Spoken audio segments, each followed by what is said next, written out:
में एक एक जर्रे का हिसाब होगा, एक एक खतरे का हिसाब होगा। आपने एक जर्रा बराबर भी अच्छा काम किया है तो आपको उसका 100% बदला मिलेगा, और थोड़ा सा भी गुनाह किया है, पाप किया है तो आपको उसकी सजा मिलेगी। अब जरा सोचो, मैदाने महशर होगा, कयामत का दिन होगा, अल्लाह के हुजूर आप खड़े होंगे और आपसे जर्रे जर्रे का हिसाब लिया जाएगा, आपसे खतरे खतरे का हिसाब लिया जाएगा, आपसे पूछा जाएगा, बोलो आप तुम्हारी जवानी कहां गुजरी, तुम्हारा बुढ़ापा कहां गुजरा, तुम्हारा दिन कैसे कैसे गुजरता था, तुम्हारी रातें कैसे कैसे गुजरती थी। जलसागाह में बैठे वालों, जरा 1 मिनट के लिए अपने दिल की तरफ तवज्जो करो। तुम दुनिया में जिस जिस औरत से मिलते रहे, जिस जिस मर्द से मिलते रहे, जिससे जो कहते रहे, जहां जहां जो करते रहे, उसका पाई पाई का हिसाब अल्लाह को देना है। दे दोगे ना? दे दोगे? कामयाब हो जाओगे? सोचो, तुम्हारी जबान जब जब खुली है तुमने क्या कहा है, सबका हिसाब होगा। चुगली की है, हिसाब होगा। गीबत की है, हिसाब होगा। गाली बका है, हिसाब होगा। जबान से गंदी बातें की हैं, हिसाब होगा। गंदे जुमले निकले हैं, हिसाब होगा। पैर से चलकर अगर शराब खाने की तरफ गए हो, हिसाब होगा। जुए के अड्डे की तरफ गए हो, हिसाब होगा। बाजार में औरतों और लड़कियों को देखने के लिए गए हो, हिसाब होगा। आंखों से तुमने मोबाइल देखा है, मोबाइल में पिक्चर देखा है, फिल्में देखी है, ड्रामे देखे हैं, नंगे मनाजिर देखे हैं, नंगी तस्वीरें देखी हैं, उसका हिसाब होगा। बीवी को तुमने गाली दिया है, उसका हिसाब होगा। दूसरे की मां बहनों को बुरी नजर से देखा है, उसका हिसाब होगा। तुमने नमाज छोड़ दी है, उसका हिसाब होगा। तो मस्जिद में नहीं आते थे, उसका हिसाब होगा। तो मदरसे का ख्याल नहीं रखते थे, उसका हिसाब होगा। दे दोगे हिसाब? सोचो, अल्लाह की अदालत है, अल्लाह खुद तुमसे हिसाब लेगा।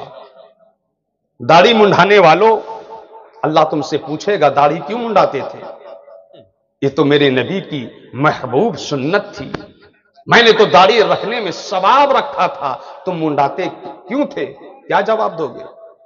अल्लाह पूछेगा, मैंने मस्जिद को अपना घर कहा था। मस्जिद को क्या कहा था? जोर से बोलो ना जी, क्या कहा था? सिर्फ मस्जिद में चंदा दे दिया 5,000, 10,000, 20,000, 200, 500, खेल खत्म। तो फिर ये मस्जिद में 5 वक्त अजान क्यों होती है?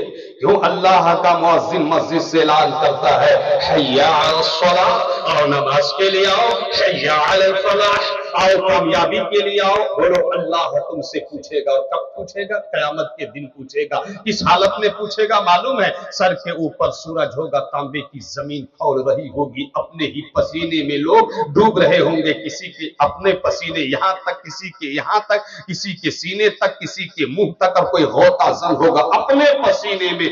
ऐसी हालत में अल्लाह पूछेगा कि बताओ तुम मस्जिद क्यों आबाद नहीं करते थे? क्या जवाब दोगे? अल्लाह पूछेगा कि तुम्हारी माएं और तुम्हारी बहनें और तुम्हारी बेटियां पैंट शर्ट पहनकर, साड़ी पहनकर, मगर बेनकाब होकर बाजार में जाती थी, स्कूल जाती थी, कॉलेज जाती थी, हॉस्पिटल जाती थी, मालदा में घूमती थी, कलकत्ता में घूमती थी।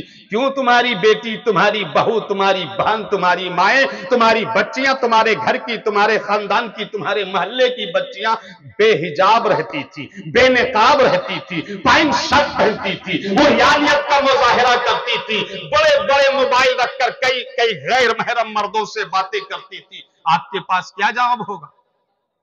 कोई जवाब होगा? जोर से बोलिए, सारे लोग बोलिए, आपके पास कोई जवाब है? मेरी मां बहनों, तुमसे भी हिसाब किताब होगा। अरे बेहिजाब, बेपर्दा, बेनकाब बाजार जाना तो बहुत बड़ी बात, हॉस्पिटल जाना तो बहुत बड़ी बात, पार्क में टहलना तो बहुत बड़ी बात। तुम बेहिजाब, बेपर्दा, मेकअप करके, लिपस्टिक लगा के, बेहिजाब होके जलसे में भी नहीं आ सकती। जलसे में भी, जोर से बोलो ना जी, जलसे में भी नहीं आ सकती, आलिम से भी नहीं मिल सकती, पीर से भी नहीं मिल सकती। इसीलिए तो मालूम है, इन लोगों के पर्दे का इतना एहतमाम है, इतना